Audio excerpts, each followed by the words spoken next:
Kita jumpa lagi dengan DEC Channel, kanal yang saya gunakan untuk berbagi pengetahuan dan pengalaman terkait penelitian ilmiah, pendidikan, dan pembangunan.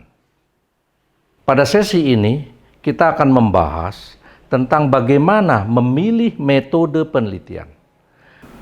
Dalam konteks ini, kita harus memahami bahwa di dalam pelaksanaan penelitian ada 4 paradigma atau 4 jenis kerangka pikir yang bisa dijadikan acuan di dalam kita melaksanakan penelitian. Keempat paradigma itu adalah yang pertama, paradigma positivistik atau post-positivistik. Yang kedua adalah paradigma konstruktivis. Yang ketiga adalah paradigma transformatif. Dan yang keempat adalah paradigma pragmatik. Paradigma positivistik atau paradigma post-positivistik itu menekankan penelitian yang datanya menggunakan hasil pengukuran. Data hasil pengukuran itu berbentuk angka. Oleh karena itu, penelitian yang menggunakan paradigma ini datanya bersifat kuantitatif. Karena datanya bersifat kuantitatif, kita harus paham bahwa data-data itu ada skalanya. Itulah yang disebut dengan skala pengukuran. Nah, dalam konteks ini, skala pengukuran itu ada 4 macam. Yang pertama adalah skala nominal. Jadi ada data kuantitatif yang berskala nominal. Yang kedua, data yang berskala ordinal. Yang ketiga, data yang berskala interval.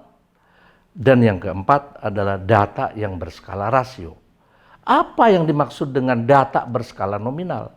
Data yang berskala nominal ini adalah data yang dikumpulkan dalam bentuk kategori, nama, atau jenis. Contohnya apa? Misalnya, kita mengumpulkan data tentang berapa banyak orang berdasarkan kategori jenis kelamin, kategori pekerjaan, dan semacamnya. Nah, data seperti ini itu berskala nominal. Cirinya apa? Data berskala nominal ini, cirinya adalah dia menggunakan bilangan bulat. Seperti misalnya, berapa jumlah penduduk yang bekerja sebagai petani. Datanya itu berbentuk bilangan bulat. Adapun data berskala ordinal itu menggambarkan ranking atau peringkat. Dan data yang berskala interval itu merupakan data hasil tes misalnya itu. Nah, itu datanya berskala interval. Ciri utama dari data berskala interval itu adalah bilangan 0 itu tidak menunjukkan kepada arti nihil. Artinya bisa saja hasil tes memperoleh 0, tapi bukan berarti orang yang dites itu sama sekali tidak memiliki kemampuan atau pengetahuan tentang itu. Adapun data yang berskala rasio itu adalah data hasil pengukuran menggunakan metrik, alat ukur. Misalnya berat menggunakan satuan kilogram, pon, dan semacamnya. Begitu juga panjang menggunakan meter, yard, atau inci, dan sebagainya. Ini adalah contoh data yang berskala rasio. Jadi dengan menggunakan paradigma positivistik atau post-positivistik, datanya itu berbentuk kuantitatif seperti yang dijelaskan tadi. Adapun paradigma konstruktivis adalah kerangka berpikir penelitian yang pelaksanaannya menggunakan penelitian yang bersifat grounded atau penelitian yang langsung membumi dalam rangka mengumpulkan data dan datanya berbentuk kalimat atau disebut juga data kualitatif. Sedangkan penelitian yang menggunakan paradigma transformatif itu adalah penelitian-penelitian yang bisa menggunakan data kuantitatif, bisa juga menggunakan data kualitatif.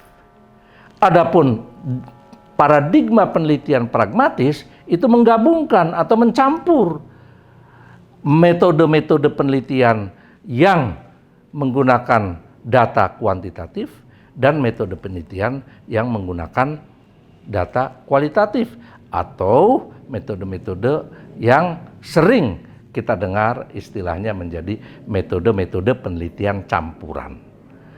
Mari kita lihat apa metode-metode yang termasuk di dalam paradigma kuantitatif. Secara garis besar, ada dua kategori metode-metode yang termasuk di dalam kelompok paradigma positivistik atau positivistik. Apabila penelitian itu bermaksud untuk menggambarkan kondisi saat ini, maka metode penelitian itu disebut deskriptif.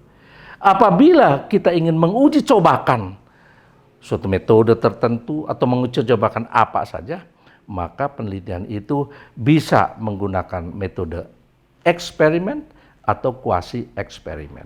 Jadi itu dua kategori utama dari penelitian yang menggunakan paradigma positivistik atau post-positivistik. Nah, perlu dipahami juga bahwa metode-metode penelitian deskriptif pun jenisnya atau ragamnya itu macam-macam. Misalnya, survei itu termasuk deskriptif. Correlation study atau studi korelasi itu juga deskriptif. Atau predictive study itu juga deskriptif. Trend study itu juga deskriptif. Adapun penelitian-penelitian eksperimen dan kuasi eksperimen juga ada berbagai desain yang bisa kita gunakan atau bisa kita pilih sesuai dengan permasalahan yang ingin dicari jawabannya melalui penelitian itu. Nanti akan kita bahas tentang metode-metode ini satu persatu pada pembahasan berikutnya. Namun dalam kesempatan ini saya akan melanjutkan tentang paradigma konstruktivis. Adapun penelitian yang menggunakan paradigma konstruktivis yang datanya itu berbentuk kalimat, metode yang digunakannya adalah metode penelitian kualitatif.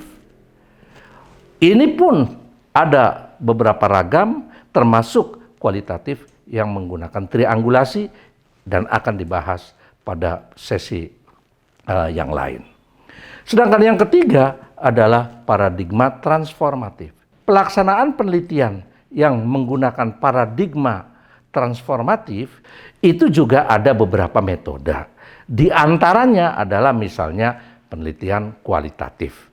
Nanti akan kita bahas juga pada sesi yang lain. Dan yang terakhir adalah paradigma pragmatis yang metode penelitiannya itu menggunakan metode-metode campuran. Itu pun desainnya ada bermacam-macam dan nanti akan dibahas pada sesi yang lain. Demikian pembahasan mengenai paradigma penelitian yang perlu dipahami ketika kita memilih metode-metode penelitian yang akan digunakan dalam melaksanakan penelitian yang akan dilakukan. Terima kasih.